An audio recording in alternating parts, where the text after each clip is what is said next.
Bonjour fidèles téléspectateurs de Chounou Magazine. Ici quand nous sommes Landabiso, topesi bino mbote na kombo na Yesu. Et puis tous allons souhaiter bino déjà bolandi malam ya numéro ya lelo numéro peut permettre biso de décortiquer quelques points qui font l'actualité non seulement à l'ASECA Kalembelembe mais aussi dans la grande communauté ASECA. Entre autres, nous allons parler na Likambia école du ministère Oezali Académie des fils du prophète, première édition déjà Kobanda début juin. Deuxièmement, Tokolobela, déroulement, il y a culte, il y a dimanche 30 mai à la Seka Kalembelembe. Ensuite, on chuté par Sango, il y a Matanga, il y a pasteur Jacques Pamou, interman, a déjà intervenu qui le samedi 29 mai, dans le cimetière Chemin du Paradis. Une fois de plus, mesdames et messieurs, bienvenue dans ce nouveau magazine Oyowa Pilisole Kobetama. Na pasteur François Moutombodi, voici l'homme qui est le pasteur responsable de l'église ASECA Kalembelembe. Bonjour pasteur. Bonjour maman. Vous êtes en forme? En forme, par la grâce de Dieu. Après moi, Mikolo, l'excès Libanda Yamboka retourne ici, comment avez-vous trouvé la température de l'église? Oui, la température de l'église elle est bonne, sauf que nous allons frapper dans Matanga, ce qui nous avait un peu déséquilibré. Mais d'une manière générale, ça va. Merci beaucoup. Ndenge na loba qui déjà annonce na biso tozo bandana point liboso etali première édition et académie des fils du prophète à la Seka Kalembelembe. Mais avant tobeta masolo, rentrons d'abord du côté de la technique pour suivre le spot publicitaire.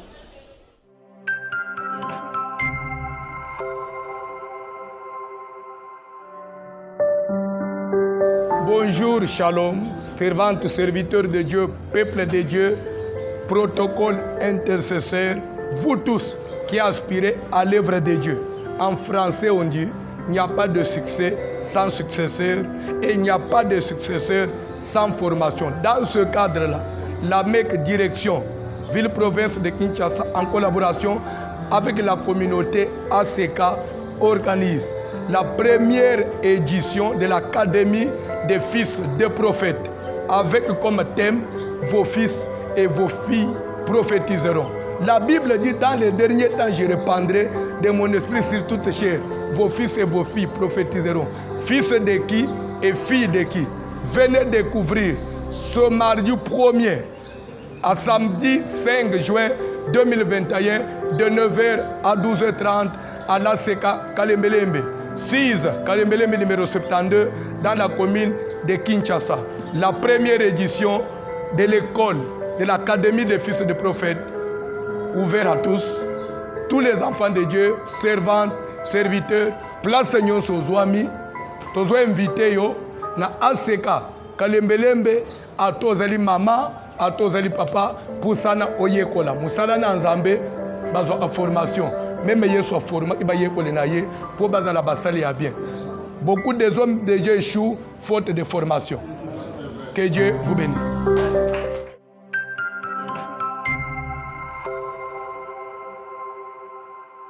Voilà, merci beaucoup la technique pour ce spot. Il y a école du ministère Réseau Bandabongo le 1er juin ici à la Seka Kalembelembe. Alors, passons pour nous Banda d'abord. Motivation Ezaki Nini pour nous annoncer Moussala au Mounene et la formation à Bassala. Il n'y a pas de succès sans successeur. Il n'y a pas de successeur sans formation. Tu sais, si Jésus n'avait pas formé les disciples, il y a comme apôtre, mais l'église est athée. Alors, pour nous assurer vraiment pour pérenniser on doit former des successeurs. Voilà, et au cours de Moussala, pendant ces 5 jours, y aura-t-il un bureau spécial ou bien un bureau où il y a un mec qui travaille dans la collaboration? Nous vivrons des surprises. Vous dites? Attendez-vous à des surprises. Ah bon. Ok, et concernant ces grands services, ils ont un bateau déjà, Balandi Sports, chez nous magazine, Bazo Benga, Biso Balobi, Biso Batoza na Musika, Topé Bao peut-être Bakozala Nathan, il y a quoi pour participer pendant tout le temps. En direct. Mais na après, YouTube, na Facebook, Instagram, na RTVH Radio, RTVH Télévision, Canal Mercure, na Voici l'homme télévision. mais après cette formation immense au Ezali, pour prévoir que ça la même un support après pour archiver encore, pérenniser cette bonne chose. C'est dans les programmes. Donc na souka déjà formation yo bat ba ebina on te sur support les livres, CD ou quoi que ce soit. C'est toko le bateke aussitôt fini de sport bimino. Ça viendra peut-être après un mois parce que nous voulons faire vraiment un livre où vous allez quand même propre et présentable. Merci beaucoup, pasteur. Et programme OEPSAMI du 1er au 5 juin. C'est au cours de la semaine au Banda déjà. Mais dans 4 semaines, nous avons de fortes prières. C'est pourquoi nous avons annoncé dans le culte à l'élo le 30 que le col de Banda Mboka, on peut s'attendre à une légère modification sur la date. Mais tout reste maintenu sauf que bouger sur la date. Mais il y a des précisions entre mercredi et vendredi. Parce que mercredi, vendredi, culte au banda de 10h. C'est ce que j'ai dit. Tu peux bouger sur la date. Puis les recobanda, tu peux obligé que culte à mercredi, vendredi, les 2 jours, au lieu banda 10h, au banda 12h30, pour nous permettre aussi ces cols. Merci beaucoup. Ce sont ces éclaircissements-là qui ont besoin. Alors avant aussi, ça n'a point oyo. Message nous lancé par rapport à ce programme. Message que ce qui est bandit, pour ce programme nayo, il y a qu'à suivre, aux engagés, parce que on bien aux. Merci beaucoup. Et sans plus tarder, toujours le cas déjà na deuxième point, il y a émission Nabiso et Lelo et Zali Bongo. Déroulement et culte, il y a dimanche 30 mai à la Seka Kalembelembe. Mais bien avant de entamer discussion Nabiso, tous extrait et culte Oyo et puis on se retrouve juste après.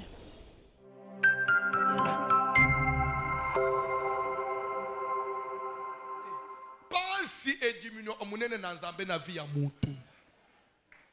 Kulfanda na évangile à souffrance te. Osale la nzambe même lamba kolata na nzoto problème. Osale la nzambe fu ya kulia na nda problème. Bana o badala na hôpital na pédiatrie mikolo nyonso. Na ozana pédiatre ya bana place ofanjwa na pédiatre ya bana. Nebi se binini chose. Auto ana poto te. Mon médecin traitant. Bilo apamba pambwana. Allô docteur. Alors ni na docteur na ngai. Surtout ba bantu ba africain. Ba parents ne so ba kola to yebi utu. Ozo se trouver o yebi tonga te. Corona e ya to meli Congo bolo to bi ite. Lo apamba pambwana mon médecin traitant. Ndo mona ngoni civilisation. Ya bisonzo to na over 2 ans na ke hôpitalité. Jésus est mon médecin. Il est le médecin des enfants.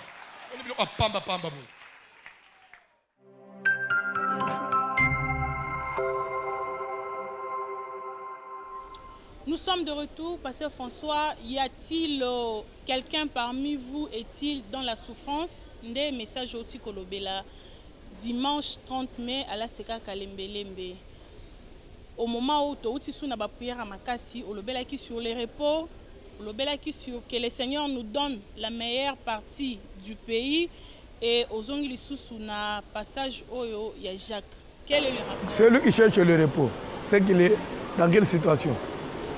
De non-repos, la souffrance. Celui qui cherche la meilleure partie, c'est qu'il est dans la partie qui n'est pas la bonne, en souffrance. Alors nous voulons sortir de la souffrance vers la joie. C'est le même esprit. Et quel était le message principal? Quelqu'un parmi vous est-il dans la souffrance? C'est Jacques qui demande. Comment pour dire que d'après l'esprit du test, d'après l'apôtre, dans l'église, on n'est pas censé avoir des gens qui souffrent.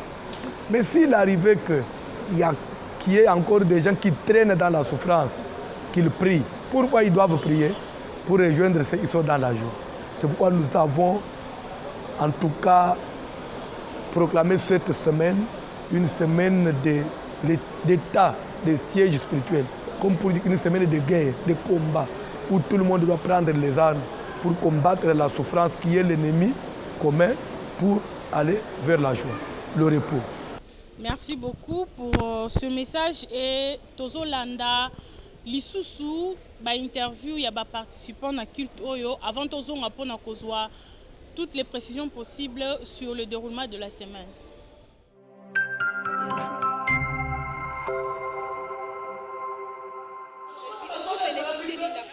En tout cas, nazo bénéficier. Nga nazalaki mutu moko na télématé. Nazui bénéficier belé. Nazalaka lem soki na line na koka ko télématé. Bénéficier à partir à papa oyo ndenge aza ko te ya biso vraiment. Ezo ko pesa nga ba bénéficier belé. Nzoto nanga ezaki kina sala boyete. Nazaki mutu moko na kufa. Bambeli batianga na dibumu ezaki ko déranger nga makasi. À partir ba prière ndenge naza ko ya ko lela nzambe nanga nazomona loboko ya nzambe zo sunga ngai. Bon oyo papa te lelo nakangi ke famille na ngai banonga na boti nalingi souffrance na kati ya vie na ngai te. Nzambe apesaki ngai bana pona bénéficier na bango. Na lukaki bango na mbongo te na kisi te. Selon Nzambe apesi nga na bango naza na besoin ke libota nanga epambwama nazala bien na vie na nga na longola souffrance elongwa na kati na vie na ngai nazala bien na bénéficier loboko ya Nzambe po bano bapesi nga na bango bazwa na tangisi bana nanga basusu basisi classe bamusu baza ba université naza kozwa mbongo pona ko sunga bana na ngai wana. En tout cas vraiment oyo so pasteur na biso François Mutombo aza koteya baya ko bénéficier na yango ezali eloko oyo ezo sala misala na kati na ba famille naza ko benga baya ko yoka liloba kitoko oyo papa oyo aza ko pesa biso pe aza ko pesa biso ba bénéfice be na kati na famille baya ko yoka ba zwa pe bénéfice oyo biso tozo zwa yango bango pe ba participer na yango. Nazo bénéficier makambo malamu prière yango eza bien eza prière moko ezo fungola makambo ya famille o ebatamaki ezo fungwama to sepeli na 2 jours wana sali ya mercredi na vendredi eza journée moko ya bien ezo bénéficier tozo bénéficier yango na makambo ebele na ba lien ya famille ndenge tokangamaki makambo ezali kofungama te à partir ba prière wana tozo mona makambo ezo fungama bato bazo bika bao bayaki na malade bazo comme bonne santé yango na sepeli na 2 journées wana. Nakangi likambo alobi ke il faut pas que souffrir, il faut to combattre molimo ya souffrance. Vie ya souffrance eza vie moko mabe. Il faut to kangama na Nzambe ko sambela makasi pona kolongola vie ya souffrance. Nazo ebisa bango kaka ke tokangama na Nzambe ya papa François Mutombo aza Nzambe malamu aza Nzambe abikamwa soko ye na malade ozozwa guérison soko ye na ba problème ozozwa solution yango na ebisi bango nyonso ba ndeko nanga nyonso ezala bao aza na mboka bapaya ezala na bao baza na Kinshasa tokangama na Nzambo ya aza Nzambe malamu. Bon, en fait, bénéfice d'abord eza ba prière d'abord tu. Et en plus, on a un sujet à prière. Parce que quand on est autour à papa en église, c'est-à-dire chaque mouton a une souffrance, a un problème de rojaré, bandakala. Ils ont un mambo monté, ils ont peut-être de l'eau monte. Il y a d'autres gens, ils ont un noce, mais ils ont toujours un problème de ronger. Mais dans la prière, ils sont peut-être télémina les Camerounais, on a la prière, on a une solution. Bon, on a kangi, ils ont d'abord détermination personnelle. C'est-à-dire, tout ça a confiance. Bon, confiance, il faut pas passer dans Nzambe. Mais il faut y avoir des fois de détermination. Dès qu'il y a un problème, la présence de Nzambe dans la solution, avant que peut-être ça Nzambe soit dans le bon. Bon, on a quand même ça va juste que donc ça d'abord d'abord comprendre d'abord le problème dans ce du ranger. Quand il y a beaucoup de décisions, pour témoigner de Nzambe pour Nzambe faire solution. Ça on a quand même. Merci.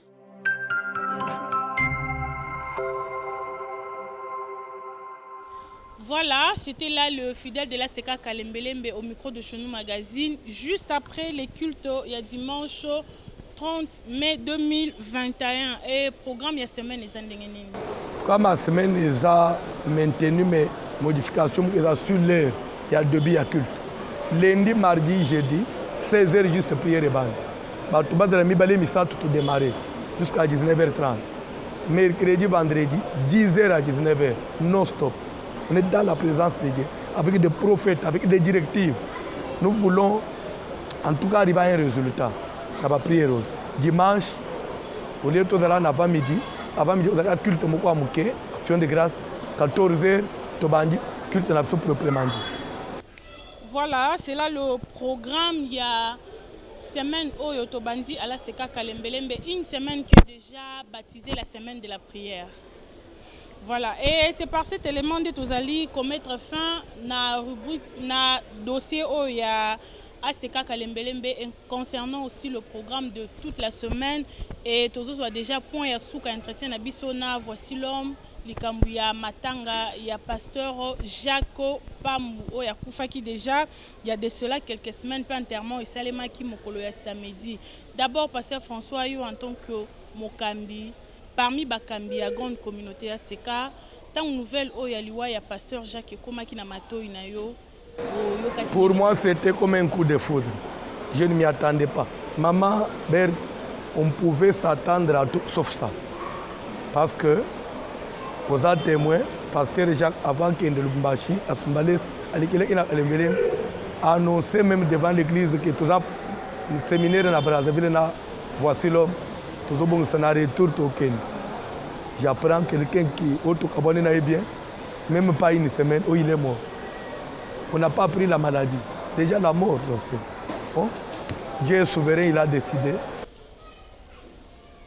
Merci beaucoup. Dieu est souverain, il en a décidé ainsi. Alors, à niveau Nabino, il y a Bassal Nanzambe et Bakambi grande communauté parce que le message est avant Koufa message est bimaki et le même message continue na Kobimalisu après Liwana et ma message est bimi c'est un peu trop vite.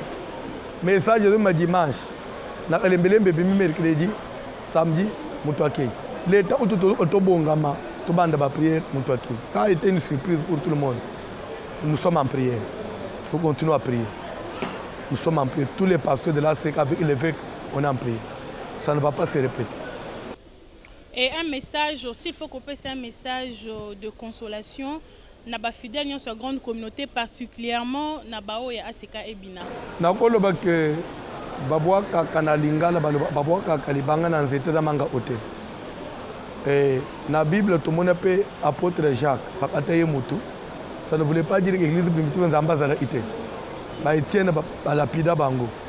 Ce qui Satan a zolande biso parce que nous tous autres prières à ce que les autres troubler Satan. C'est pourquoi ils ont ciblé biso. Ba na ce cas ne vous découragez pas.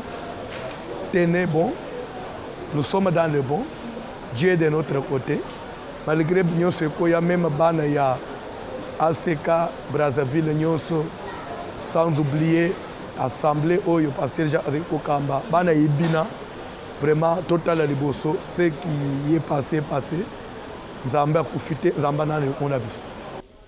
Merci beaucoup, pasteur. Et tu comme vraiment dans ce entretien, pour un mot de la fin par rapport à tout ça. Mot de la fin, Zaya, Osenga Bandi, Batika la branché, Balanda chez nos magazines, puis Balanda, la directive de Nzamba Zopes, tout en période, il y a tout le monde à prière. Batobé Manadissa, surtout Manapongi. Voilà, merci beaucoup fidèles téléspectateurs. Et c'est là qui bongo le pasteur François Moutombo oh wapi sengela qui vraiment à l'Ekanachenou magazine pour na couper sa précision mingi penyonso likolo ya programme d'abord il y a semaine où ils allaient baptiser semaine de prière et puis likolo il y a école du ministère où ils ont bandabongo le 1er kino le 5 juin 2021 toujours à la CK Kalembelembe et Tolobel na epe bongo likolo il y a dossier à Matanga il y a pasteur Jacques Pambu et équipe ya Chenou magazine étant présente sur les lieux il y a exposition il y a Matanga kino enterrement tozo proposer bino ba image oyo o ezali non commento il y a enterrement, il y a pasteur Jacques Pamou, signé Léon Bilili.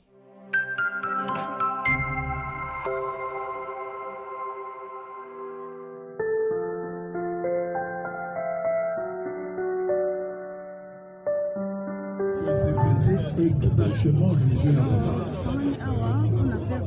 Voilà ce que je retiens de lui. Bravo. Déjà personne n'a mis à Kolobate. Et finalement, on va nous amener à plus ce qu'on peut prendre à soi. Pour le moment, nous allons les associations.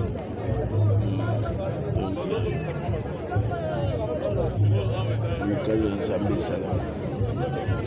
Alors, on a kokende lombangu histoire nini moto okobeta na arrivé ya Jacques na communauté et puis kokoma na ye pasteur na ndenge oyo oyambelaki. Je préfère papa beta. Épargner Mouké. En tant que membre de la communauté directeur de la communauté ACK, historique nini que tu proposes par rapport à arrivé à Jacques dans la communauté Kokola Nae et puis Nadenga Koumanki, serviteur de Dieu. Bon, d'abord, vous allez passer Koloba, Liloba na circonstance lokola oyo. Mais ndengo tuni na koki yanola même na beaucoup c'est en disant que Jacques Ayak église mwana muke lera kota église azaki musali ya Nzambe te ayaki lokola mundimi simple ndenge batu nyonso bakota église et avec le fil du temps et koyaki akota ki intercession a commis serviteur. Et puis, vu qu'il était trop attaché d'abord na représentant légal de la communauté et même Nangai Moko ndenge na zolo bao pambate Jacques tosali na yeba voyage mingi azalaki mwana moko alingaki biso, il était trop attaché à nous.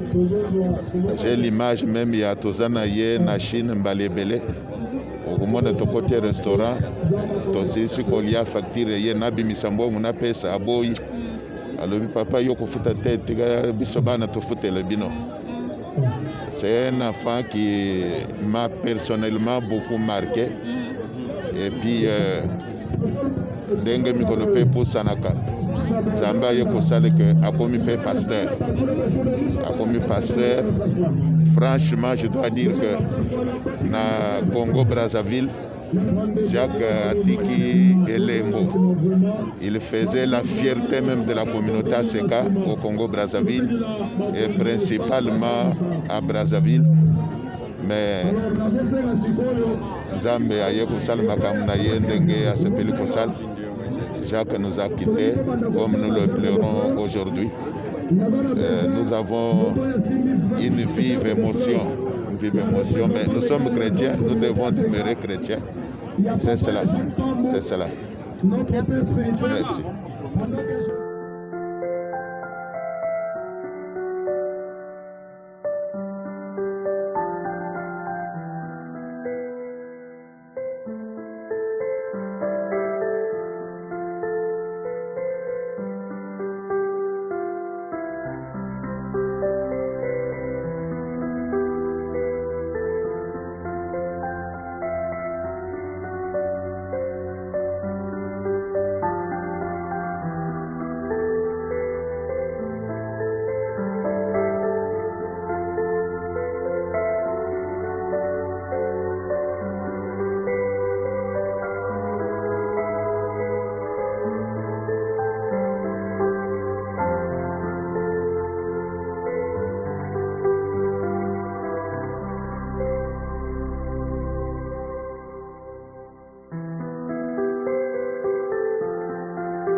Voilà, nous sommes de retour après ces images où elles allaient vraiment douloureuses. Yaliwa ya Papa Nabiso, Jacques Pamou, où elles allaient vraiment une grande perte pour toute la grande communauté ACK, mais aussi pour na Bana Nzambe et l'église ACK et Bina, où il y a vraiment kokamba. Merci beaucoup Nabino Bagnon Sobolandi Biso. Merci Pena Bandeko Bolanda qui live ya matanga oyo sur notre compte Facebook au Chenou VH. Tout le monde qui va commentaire, ba réaction Nabino, sur vos émotions. Tout vraiment na esengo parce que vous nous avez témoigné une grande fidélité et un grand vraiment attachement concernant Moussala Oyo, Tozana Katia Kosal et Labino. Je remercie ainsi l'équipe technique qui m'a accompagné aujourd'hui. Je vois frère Patrick derrière la caméra, assisté par frère Dieu Merci Dinanga. Un grand merci aussi à toute l'équipe de Chenou Magazine qui a contribué à la réussite. Il y a un numéro, il y a Lélo, Nazomona, sœur Marie-Ange, sœur Becky, et pourquoi pas aussi frère Enoch Ntele et Léon Billy qui a signé la réalisation.